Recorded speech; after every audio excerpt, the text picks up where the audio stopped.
വർഷം 1932. പടിഞ്ഞാറൻ ഓസ്ട്രേലിയയിലെ വിശാലമായ സ്വർണ്ണനിറമുള്ള വയലുകളിൽ സൂര്യൻ അസ്തമിച്ചു.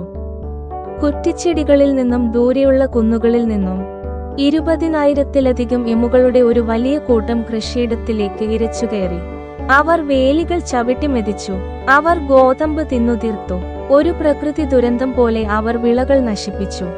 നിരാശരായ കർഷകർ പലതും പരീക്ഷിച്ചു. പക്ഷേ പക്ഷികളെ തടയാൻ യാതൊന്നിനും കഴിഞ്ഞില്ല. ഒടുവിൽ അവർ സർക്കാരിനോട് അപേക്ഷിച്ചു. ഓസ്ട്രേലിയൻ സർക്കാർ അത് ഗൗരവമായി കണ്ട് സൈന്യത്തെ അയച്ചു. താമസിക്കാതെ മെഷീൻ ഗണ്ണുകളും ആയിരക്കണക്കിന് വെടിയുണ്ടകളുമായി 2 പട്ടാളക്കാർ അവിടെ എത്തി. അവർ തോക്കുകളുമായി എമുകൾ മടങ്ങി വരുന്നതുവരെ കാത്തിരുന്നു. എമുകൾ വീണ്ടും പ്രത്യക്ഷപ്പെട്ടപ്പോൾ പട്ടാളക്കാർ വെടിയുതിർത്തു. ദിവസങ്ങളോളം സൈന്യം ഗ്രാമപ്രദേശങ്ങളിലുടനീളം എമുകളെ പിന്തുടർന്നു. അവർ 10,000-ത്തിലധികം വെടിയുണ്ടകൾ പ്രയോഗിച്ചു.